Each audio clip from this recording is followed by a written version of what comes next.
Yeah, that's why I left it there. Okay, so majority of you know the necessity of having a cell phone now that you're in college and you're far away from home. But what about those teenagers that are still in like middle school or just hitting high school? According to Amanda Leckhart, one of the authors of Teens and Mobile Phones, a lot of American teens get their cell phone in middle school. So like 23% at 12, another 23 at 13, about 20 around 11 and under, which is even high school, or not even middle school, and then another 20 from 15 to 17. So my claim is that cell phone use is negatively affecting teenagers. My first is that teen cell phone use has a negative effect on interpersonal relations, and the second one is it has a negative impact on education amongst teens. The last one is cell phone use is negatively affecting the health of teens. So my first claim is that cell phones negatively affect interpersonal relations with teens. So like, it causes teens to neglect their parents. In Teens and Mobile Phones, Lenhart, Lane, Campbell, and Purcell, all authors of Teens and Mobile Phones, say about 52% of parents limit their children on cell phone use, and then another 48 actually monitor where their children are every time through their cell phones. But kids often feel like there's a conflict with their parents, and they feel like they have to rebel and push them away and get that space between them, so that's why they start neglecting their parents. It also decreases face-to-face communications with friends. Texting has become such an important way for all of us to socialize with our friends or communicate, and about 54% report using their cell phones just to text their friends. Another 38% of teens call their friends, and further down the road, it's only 33% that actually have face-to-face interaction with their friends outside of school.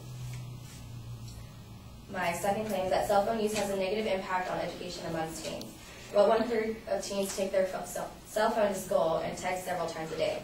So another 12% say they text at least once a day.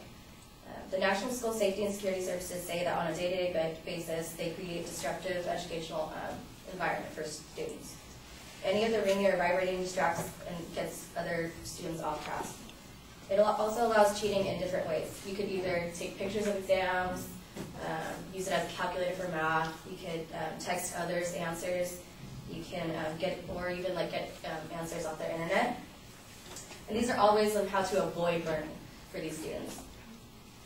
Cell phones also create a less safe emergency response system in schools. The National School and Safety Security Services say in numerous cases cell phones are used to call in bomb threats to schools. Their experience in crisis management show that regular school cell phone systems or telephone systems become overloaded with these calls in times of crisis. So it's highly probable that a bunch of teenagers that have their cell phone are going to call whoever they want in a time of crisis, and it will overload the telephone system, rendering it useless to even have a cell phone at school or to get through. And essentially, the cell phones decrease the school safety during a crisis. It also contributes to rumors and fears in school. The rumors have disrupted schools and even resulted in decreased attendance due to fears of rumored violence, such as gang violence. And Ken Trump, he's the president of National School Safety and Security Services, says, "We are now dealing with Generation X, not Generation X. So the rumors typically grow greater than the issue, problem, or incident itself, and attendance can go overnight, and rumors can fly in minutes." My last supportive claim is that cell phone use is negatively affecting the health of teens. The radiation of cell phones cause increased risk for brain tumors. And scientists on the International Parenting Association.org say that children, including teens, should avoid mobile phones at all costs because they are more at risk for the radiation, and their cell growth and brainwave activity are not yet stable, so they haven't grown to their fullest potential yet. There is also conclusive evidence that their phones have biological effects on humans, even where the radio frequency or microwave radiation is emitted at very low levels. The cell phone industry consistently says there's no link in between like health and phones, but yet Nokia, Ericsson, and Motorola have come up with against multi-million-dollar legal actions by people claiming that their health has been damaged by their cell phones.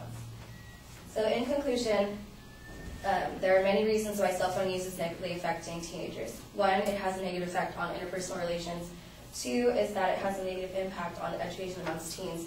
And three, Lastly, it negatively impacts the health of teens. Thank you.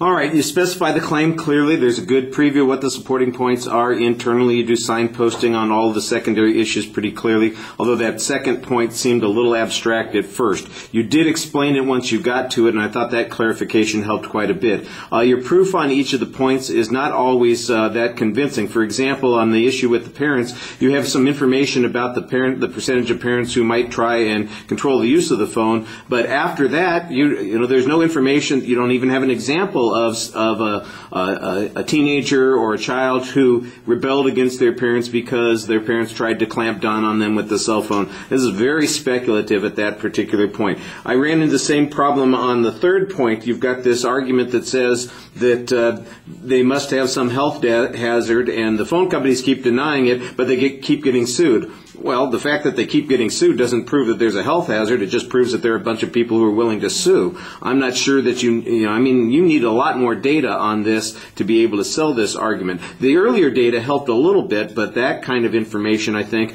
it ignores a basic reasoning process about the burden of proof there. I think you did a good job citing your sources for the most part. You sound like you're rushing through the presentation. You've got another minute, so you can pace yourself a little bit more effectively, and you had a very nice summary at the end of the speech. All right, thank you.